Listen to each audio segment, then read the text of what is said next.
need like 3 more sessions before it drinks the football, right? So I'm going to try to keep you awake. It's one of my goals. My other goal is to give you something you can take away and take to your companies. It's great to come to conferences and hear something that hopefully is insightful. Hopefully you sit through a session where you're not like falling asleep and you're not on your iPhone the whole time, although I didn't collect iPhones coming in the door, so if you have critical things, I won't take it personally.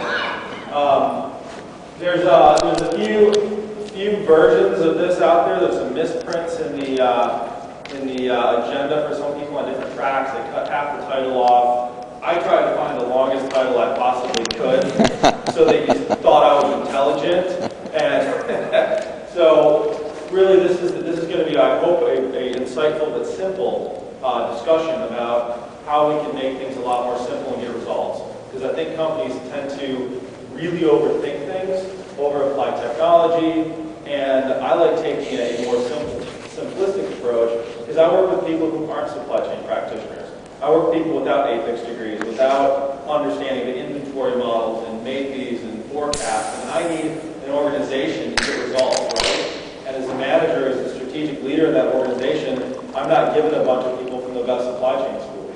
So what I want to do is just back up, introduce myself quickly. We'll have like 30 or 40 minutes for a presentation, and throughout it, please ask me questions, interrupt me.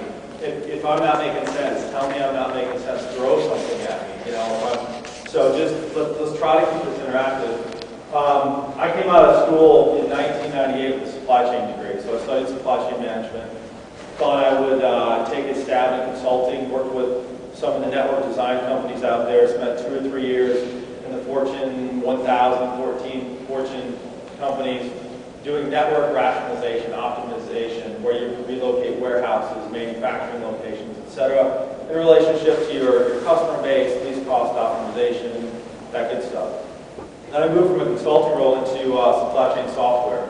So worked with what is now Oracle Corporation, was J.D. Edwards before that, and then PeopleSoft on a suite of applications they were formerly called Numetrics, which became it was really a cost-optimized, constraint-based way to optimize your supply chain, from forecasting to shop floor scheduling to MRP systems. And I got to spend a lot of time with customers on the sales cycle, understanding their problems. I saw a lot of different industries. Went to be an account executive after that, and I know every pitch you've heard. I know every sales piece out there. And then I went into corporate America, and I said, you know, I've seen this technology. I've seen the transformation from the outside looking in, but I really want to go to a corporation and implement it and be inside an organization. So I went to the food industry. So I spent about 4 years at Arby's in Atlanta building out a supply chain for them. So they did a good job with purchasing, but they did not understand supply chain planning, collaboration, visibility systems, forecasting, go-to-market where you have promotions that come in and out of restaurants in 30 days with unique ingredients. So I had a privilege of working for them, building out a supply chain, building out a technology strategy, learning all about the QSR industry. And then I said, you know, I want to take this to a global space.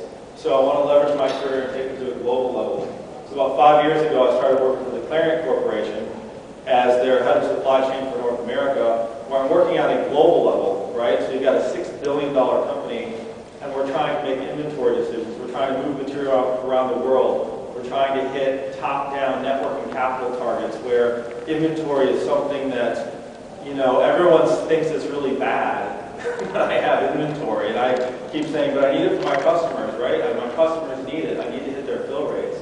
So what this boils down to, and I'll talk about it in the concept of really 2 things.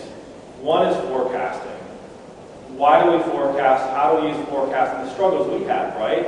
I've been out there selling $1 million forecasting systems. They just don't work in our application. So we got frustrated with forecasting. So what we did with forecasting, how we changed, and then how we rolled that out to our sales force, right? And fundamentally, we are moving, I'll talk a little bit S&OP, but we moved from a push-based supply chain to a pull-based one. So a huge strategy difference where you have, especially in the process industry, you have large vessels, you have global manufacturing plants, you want to produce as much as you possibly can. But what happens when demand shifts? You want these really efficient plants so you keep producing, inventory piles up, You have too much sitting in working capital. You have the wrong products at the wrong place at the wrong time. And we fundamentally, globally, as a billion-dollar position of this company or a billion-dollar division, probably about 4 or 5 years ago now, went through a transformation where we said, we're going to only build product when the market requires it. And it was a huge fundamental shift. The nice thing is we didn't have to spend millions on technology. We didn't have to go hire a whole bunch of new people. We leveraged our existing infrastructure and used some tools to fundamentally look at why we're failing and how to fix it. So I just want to frame that a little bit. Hopefully, the show of hands, you think that's interesting? Maybe 2, 3, 4. It's like a majority. Awesome. So I'm here to kind of energize and inspire you. So we'll talk about a little bit about the company. Has anyone heard of Clariant Corporation? 1, 2, 3. That's like a record number. So I'll talk a little bit about the company because I had no idea who they were before I started working for them. We'll talk about moving from push to pull. So how do you take a billion-dollar organization and transform it from this manufacture everything, run a forecast, run MRP, push it out the door, and how do you do that in reverse and say, I'm not going to make anything unless the market requires it. Huge fundamental shift. And then if we're getting rid of the forecast, right, well then how do we forecast? Because I can't stop forecasting. I have Salesforce, I have market knowledge, I have customers that, part of the S&OP process is forecasting and understanding what's going to happen in the future. So I'll talk about what we do with forecasting and how we do that differently. So a little bit of a company overview. We're located in 70 countries around the world. High growth countries is where most of our focus is, based on the maturity of our products. The next slide, we're 7.3 billion euros in a company size, about 6.5 billion, 6 billion, depending on currency, in the US dollar figure. We have 22,000 employees globally, 100 group companies, 11 business units. So we design our company in 11 global business units. So I'm here representing 2 of those business units, their supply chain, and of our portfolio. The business units we have, I'm representing the bottom, the pigments. This looks like a blue ocean. So typically pigments, we make really fine powder, like it almost looks like the consistency of baby powder, that comes in brown paper sacks, almost like a flour sack. We'll sell it to Valspar, Sherwin-Williams, we'll sell it to DuPont, we'll sell it to all these manufacturers around the world that make paint and put it in their products. So unless you're really in the industrial manufacturing space, a consumer would have never heard of us before. I can say when you go into an Ace Hardware or when you go to a paint store and you have your paint color matched and tinted, and they put the white base and the computer drips the colors in, the pigments that went into those liquids in the colors that went into your paint my company made. So we're like 4 positions back in the supply chain. But I think it's fascinating when you see all these companies that are out there that have such a value. Without them, our world would be black and white, literally a black and white world. We would have, as you see some of our divisions up here, textile dyes, so most of the clothing you wear, blue jeans, and we go into plastics that you touch every day, the inside of your car. We go into de-icer. You fly on an airplane, and that airplane gets de-iced. We have business units that make the de-icer globally for airplanes. And during storms, we're actually filling airplanes with de-icer, flying them to Europe, so they can use the de-icer to de-ice airplanes. So it's kind of interesting when you think of the things that we do sometimes, because the inventory is so expensive, and you try to position it in the right place, right time. We're using planes to fly stuff that they just spray all over planes. So, anyway. So those are some of the industries that we're in. Key figures again, just for pigments, we're about $1 billion global organization. I report to a global head of supply chain who lives in Switzerland. It's great having a boss who lives across an ocean. There's some benefits to that. For sure, and he gets to invite me over 2 or 3 times a year. That's always a nice trip, usually, depending on our KPIs, right? Enough about that. So moving from push to pull. So really look at 2 methodologies. Plan everything, and don't worry about planning. And it used to be like 5, 6, 7 years ago in forecasting, it was all about, can we get a better statistical forecast, right?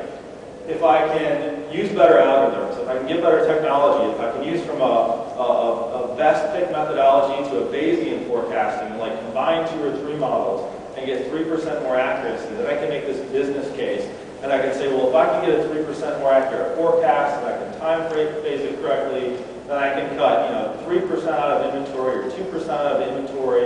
And guess what? I can take a fill rate from 93% to 96%, and we're going to save you $8 million. And just because I like you, you're my friend, I'll only charge you $500,000 for the software. And isn't that a great deal? You're saving $8 million, I'll charge you $500,000. You should buy 6, right? So that used to be kind of the world that I was in. I of course exaggerate. There are some really great tools out there you can leverage. But there was this put everything in a forecast and plan it, right? And then the other methodology says, well, don't worry about planning. We're going to simplify this down, and we're going to work like in the Toyota manufacturing methodologies. We're going to work on lean. We're going to look at visual systems. And a forecast, it doesn't matter. We're going to base everything off what happens in the market.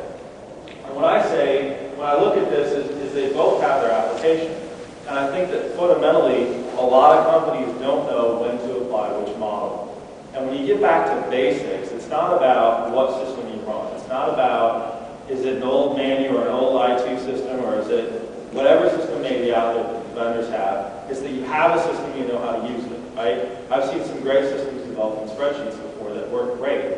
As a matter of fact, we're a $6 billion company, and we're using one in the spreadsheet and getting phenomenal results from it because it's applied to a small segment of our business, and for that segment that works really well. So it's about getting smart how you use and how you apply technology.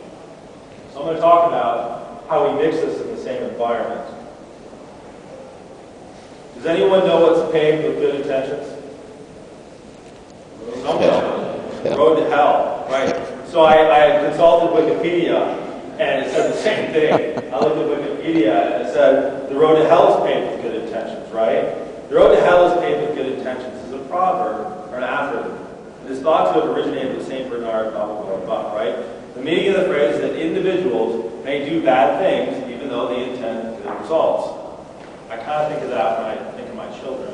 They sometimes do bad things, but they're trying to get good results, right? So, and I put this next graphic on there. I'm like, sometimes a forecast is a bullet train that takes us there. We had a global forecasting process. We put so much time and energy on it. Does anyone know how to increase forecast accuracy quickly? I witnessed this happen. This is how you increase forecast accuracy quickly. You bring all your salespeople in, and you put a global VP of sales in front of them, and he starts yelling at them saying, do you understand our forecast accuracy is 50%? What the hell are you